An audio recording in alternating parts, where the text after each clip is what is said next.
Hello बच्चों, एपीडब्ल्यू में आपका स्वागत है। आज हम आपको पढ़ाने वाले हैं क्लास 10 की साइंस। ठीक है, जिसमें चलने वाला है पोर्शन क्या, भौतिक विज्ञान। इसके अंतर्गत आपको आज पढ़ाया जाएगा। देखो, अवतल दर्पण की स्थितियां आपने पढ़ ली। ठीक है, अब अवतल दर्पण का डेरिवेशन पढ़ाया गया, यानी यूवीएफ में संबंध। उसमें क्या है कि अभी तक जो पहले का पोर्शन था ना 2024 का, उसमें हटा दिए गए, लेकिन इस बार 2026 में एनसीईआरटी के तहत फिर से जोड़ा गया। ठीक है, तो उत्तल और अवतल में दर्पण है, उनकी स्थितियों के बारे में हमने पढ़ा। अब इसमें पढ़ेंगे हम उनके डेरिवेशन, यानी यूवीएफ में संबंध। ठीक है, तो वीडियो में आप बने रहिएगा और देखिए। चलिए स्टार्ट करते हैं। यू वी एफ में संबंध।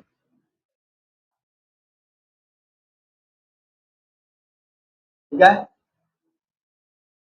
अब हम इसका डायग्राम पहले बना लेते हैं।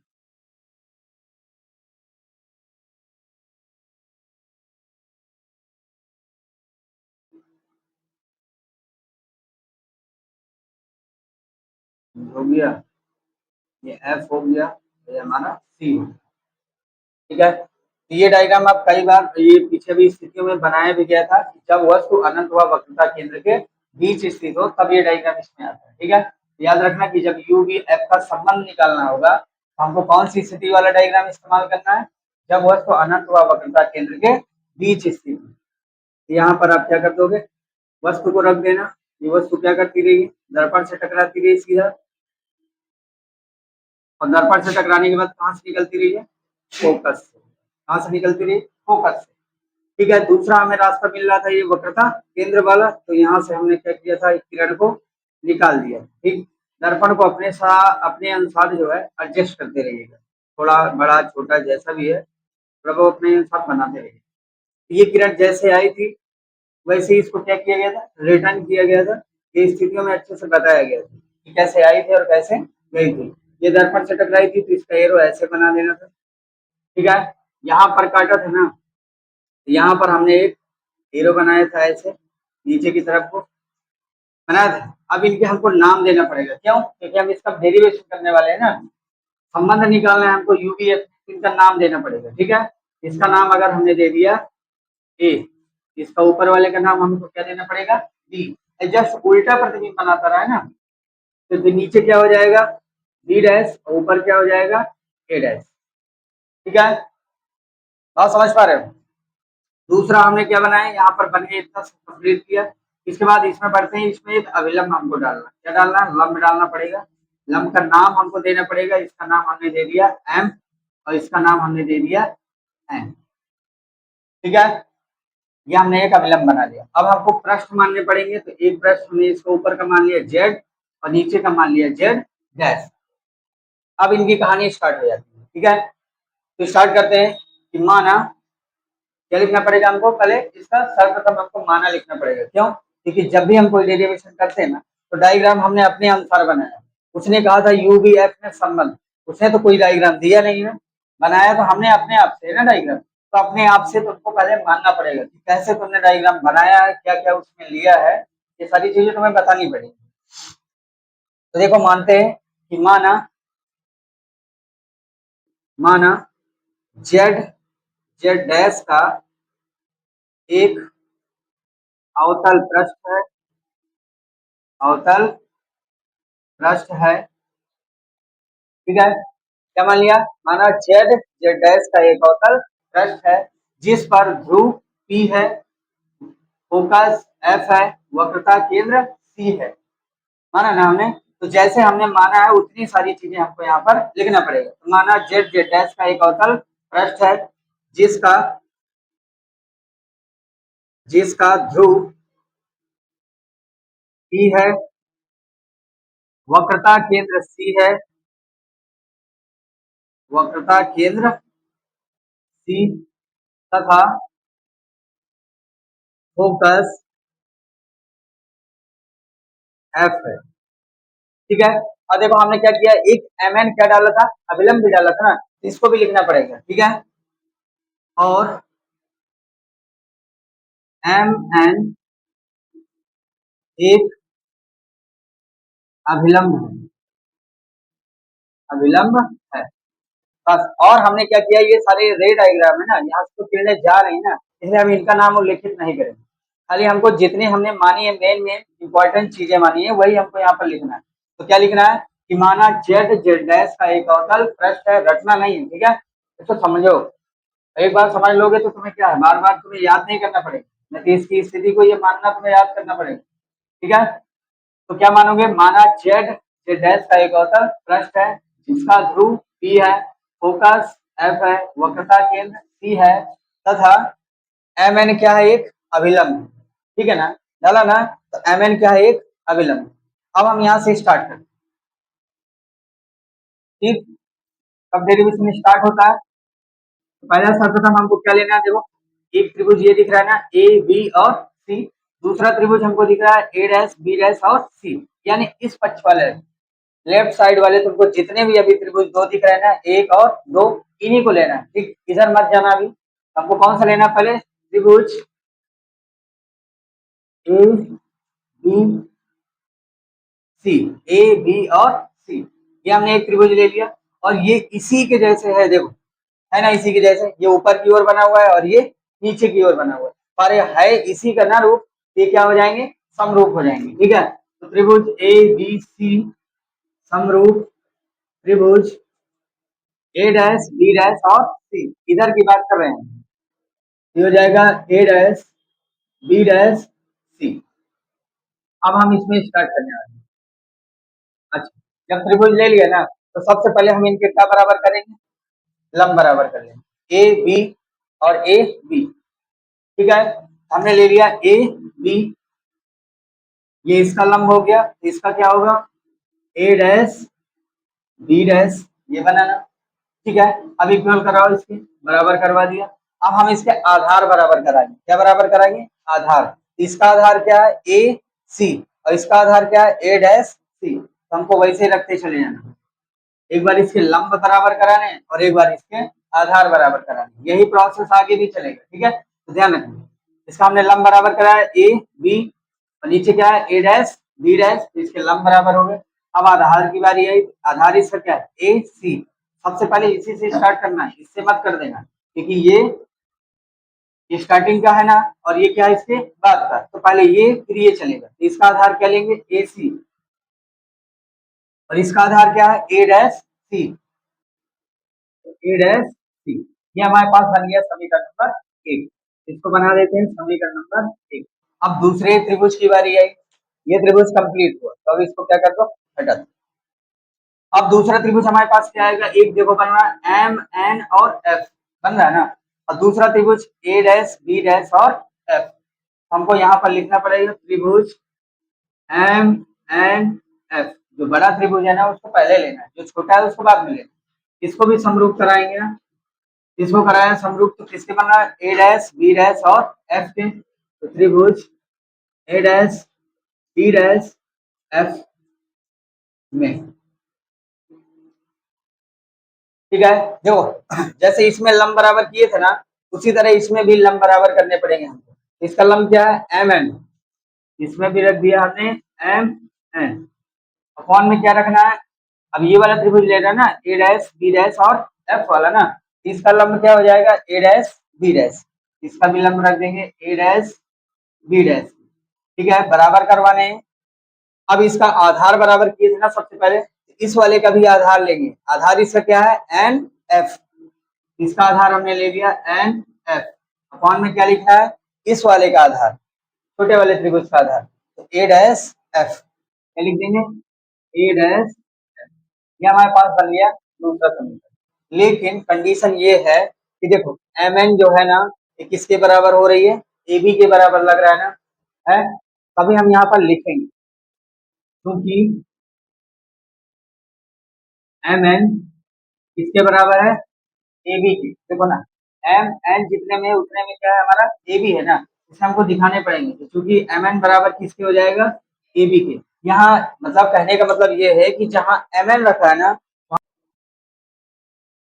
तो हमने क्या करा है, एम एन जो है किसके बराबर करा दिया, ए बी के, यानी एम एन को ए बी की जगह रख सकते हो और ए बी को एम एन की जगह रख सकते हो। ठीक है, हमारे पास एम एन ए बी यहाँ लिखा हुआ है, हमने समीकरण एक बना दिया है, हम इसी को चेंज कर देते हैं ना, इसी की जैसे बना देंगे। ठीक है, तो एम एन की जगह हम क्या रख दें, ए बी। तो देखो एम एन की जगह हम क्या रखने जा रहे हैं, ए बी। यहाँ पर लिखा है ना एम एन, यहाँ पर हम लिख देंगे ए बी। अपॉन में क्या लिखा है, ए डैश बी डैश, तो तुम भी लिख दो ए डैश बी डैश। यदि दर्पण का द्वारा बहुत छोटा कर दिया जाए तो एन बिंदु पी के एकदम क्या होगा, नियरेस्ट की बात कर रहा है। ठीक है, यानी हमारे पास जो एन एफ है वो किसके नियरेस्ट हो जाएगा, पी एफ के, इसलिए इसको क्या करवा दिया गया, इक्वल करवा दिया गया। आगे बात करते हैं, यानी जहां एन एफ लिखा है वहां पर हम आप किसको पुट कर सकते हैं, पी एफ को, और जहां पी एफ है वहां किसको पुट कर सकते हैं, एन एफ को। ठीक है, तो इस वाले को ध्यान दो, जहां पर ये हमारा बना हुआ है, यानी कि A B upon A dash B dash बराबर एन एफ की जगह हमको क्या रख देना है, पी एफ। क्या हो जाएगा, P F upon A dash F. ये हमारा बन गया समीकरण नंबर दूसरा। ये पहला बन गया और ये दूसरा। अब हम यहाँ से स्टार्ट करेंगे। ये थोड़ा सा हम क्या कर रहे हैं, इरेज कर रहे हैं यहाँ पर, यहाँ से हटा दो।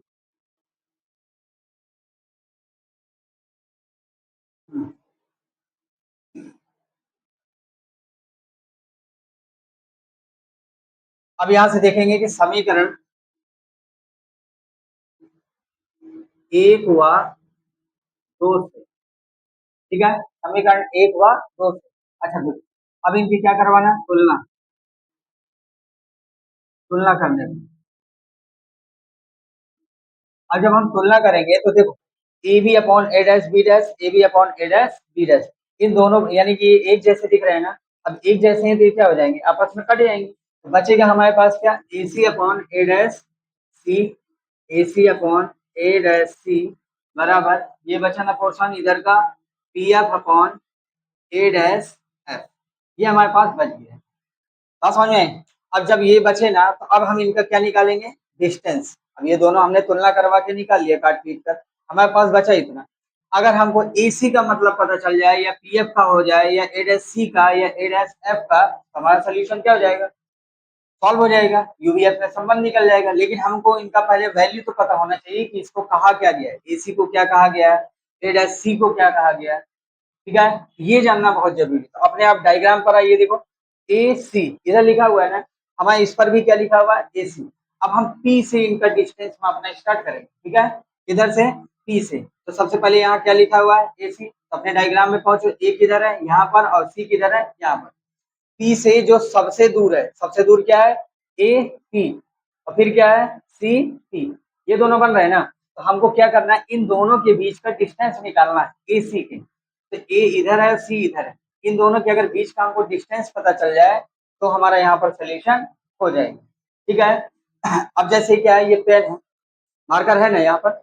अब मार्कर का हम ढक्कन अलग कर लें, ये, ठीक है, और इसमें कह दें कि ये पूरा ढक्कन सहित कितना है, 10 सेंटीमीटर का है, और ढक्कन हटा देंगे तो यहाँ से यहाँ तक की दूरी 8 सेंटीमीटर, यानी ये 2 सेंटीमीटर का, ये कितने का, 8 सेंटीमीटर का। अगर टोटल हम ऐड करेंगे तो कितना हो जाएगा, 10 सेंटीमीटर का, है ना।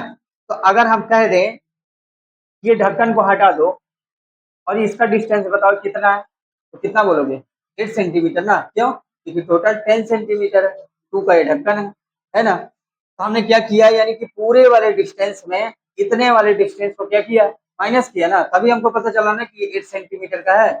तो सीधा देख क्या करो, पूरा डिस्टेंस लो पहले, पूरा डिस्टेंस हमारे पास क्या है, ए पी, है ना। तो तुम यहाँ पर रख दो ए पी अपॉन, अब बटे की बात करेगा ना, इसके बटे में हमको रखना क्या, क्या रखेंगे अपॉन में, तो सबसे पूरा डिस्टेंस एपी, इसका आधा डिस्टेंस, जैसे इस मार्कर में किया था ना, पूरा डिस्टेंस कितना था, 10 सेंटीमीटर था ना, और इसको हमने हटाया तो ये कितना हुआ, 8 सेंटीमीटर, यानी 10 में 8 माइनस किया तो ढक्कन की हमको वैल्यू पता चल जाएगी कितनी, 2 सेंटीमीटर।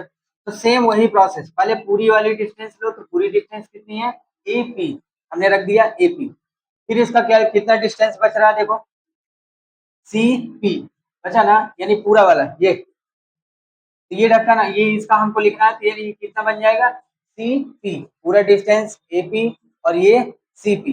तो ए पी में अगर हम क्या कर दें, CP माइनस करा दे, AB में अगर CP माइनस करा दो तो ये डिस्टेंस मिल जाएगा ना, ये दूरी हमको AC के बीच की दूरी मिलेगी कि नहीं मिलेगी, मिलेगी ना, तो रख दो, ये निकल।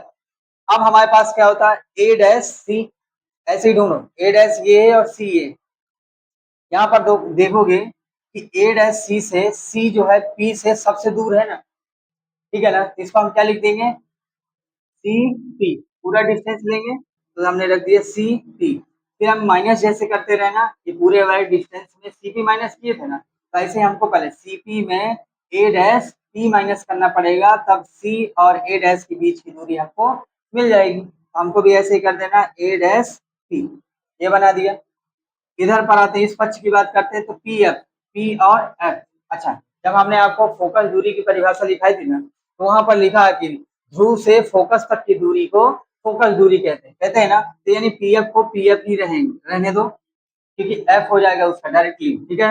अब ए डैश एफ की बात करते हैं, ए डैश ये है और एफ यहाँ पर है।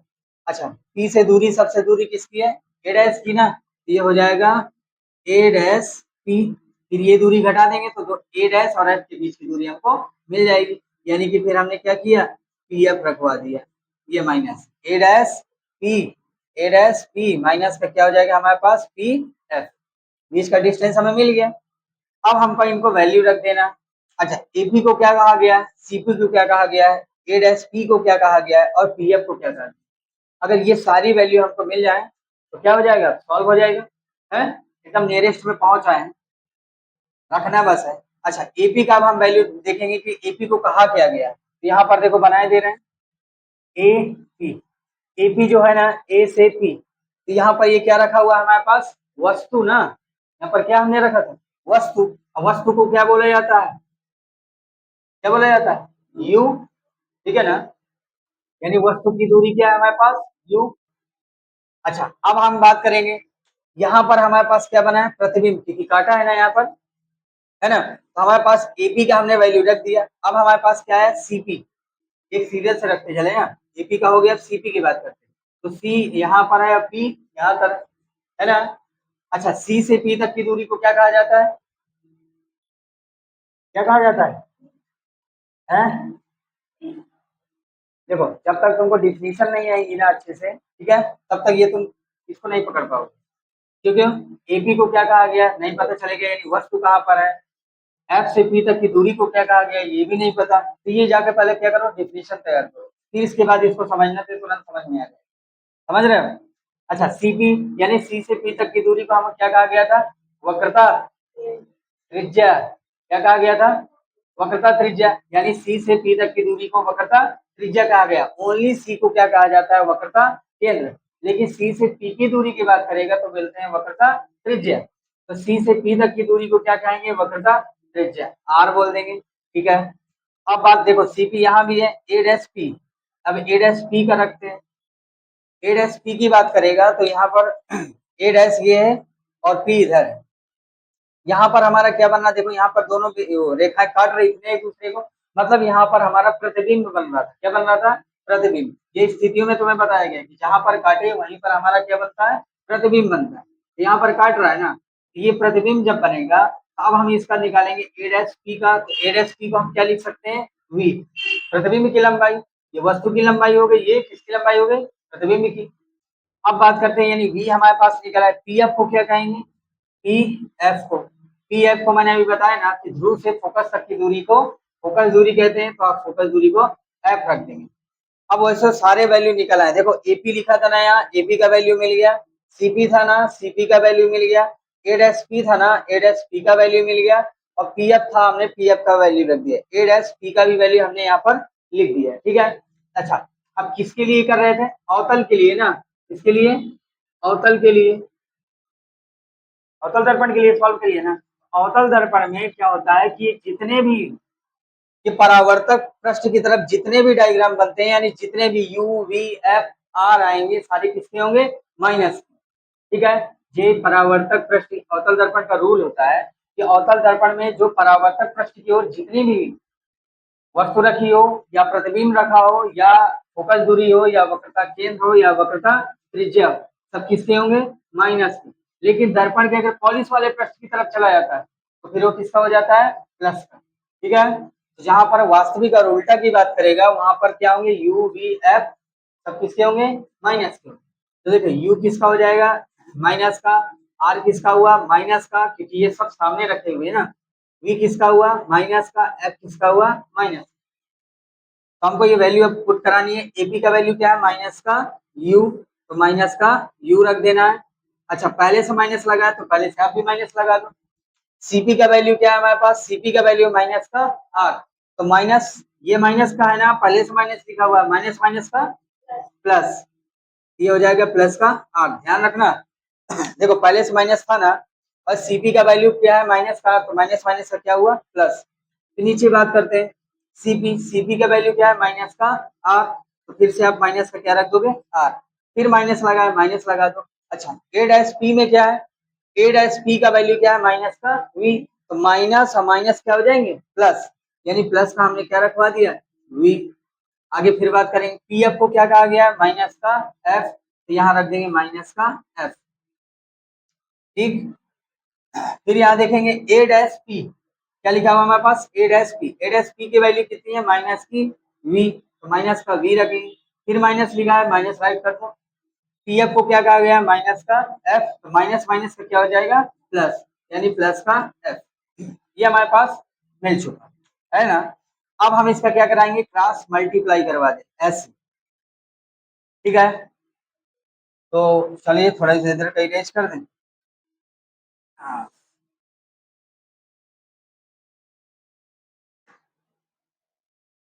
अब देखते हैं इसका मल्टीप्लाई कराना है, वो भी क्रॉस, क्रॉस मल्टीप्लाई कराएंगे। तो पहले ये क्या लिखा हुआ है, माइनस का यू, तो माइनस का यू ले लेना है, और इसको पूरे ब्रैकेट में एक रखना है।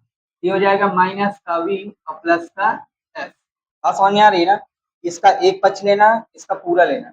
माइनस का यू इधर से लेंगे क्योंकि हम अलग अलग मल्टीप्लाई कराएंगे ना सबकी, तो माइनस का यू लिया तो इसको पूरे ब्रैकेट में रखना। फिर प्लस का आर लेंगे, प्लस का आर ले लिया, इसको फिर एक पूरे ब्रैकेट में रखना, माइनस का वी प्लस का एफ, पूरे साइन सहित लेते जाना। ठीक है, अब बराबर लिखा ना, ये पूरा पक्ष हो चुका।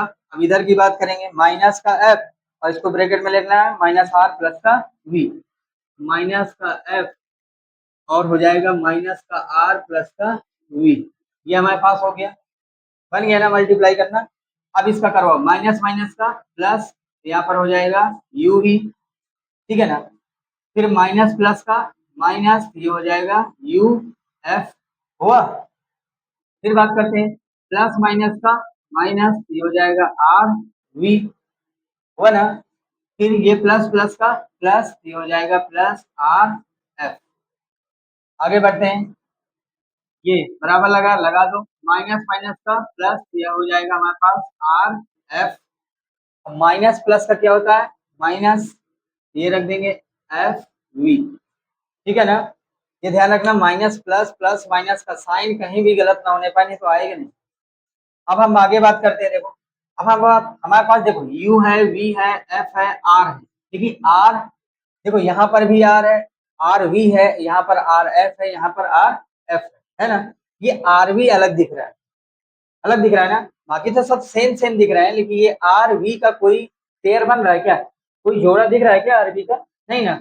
अच्छा, एक फार्मूला होता है कि r बराबर होता है, सॉरी f बराबर क्या होता है, r बाई 2, ये भी आपको पढ़ाया जाएगा। ठीक है, हम यहाँ से निकाल सकते हैं ना कि r बराबर कितना हो जाएगा, 2f के, रख सकते हैं कि नहीं ऐसे, r बराबर क्या रख सकते हैं, 2f, यानी जहां हमारे पास लिखा है कि r, इसकी दूरी बताइए cp की ना, तो cp की जगह r जहां पर लिखा हुआ है वहां पर हम लिख सकते हैं कितना, 2f, रख सकते हैं कि नहीं है। तो यहाँ पर लिख देंगे r बराबर कितना, 2f के, ध्यान रखना आप रखने जा रहे हैं।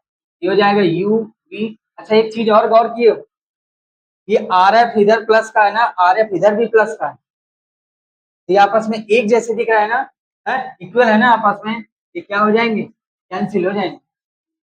अब यहाँ पर रखो, माइनस का क्या बचा, यू एफ माइनस आर बराबर मैंने क्या बताया कि 2f रखना है आपको, कितना, 2f रख दो, ये हो जाएगा 2f, v पहले से जुड़ा है, रख दो।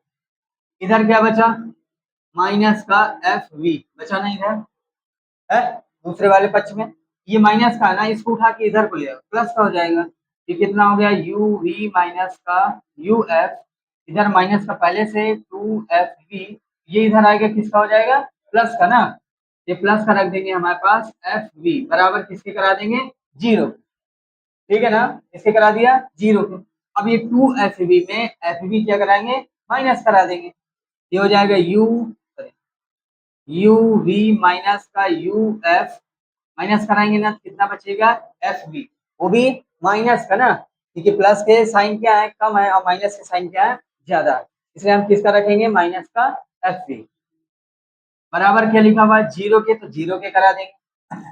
अब हम इसमें देखो यू वी मिल गया हमारे पास, यू एफ भी मिल गया और एफ वी भी मिल गया ना। अब हम यहाँ से लिखेंगे दोनों पक्षों में, दोनों पक्षों में यू वी एफ से भाग देने पर, ठीक है, क्या करा देना है, दोनों पक्षों में यू वी एफ से क्या करा देना है, भाग करा देना है। ठीक, अब यू वी एफ से भाग कराएंगे तो देखो ये किधर लिखा हुआ है, यू वी अपॉन कितना हो जाएगा, यू वी एफ, माइनस लिखा है ना, माइनस लगा देंगे।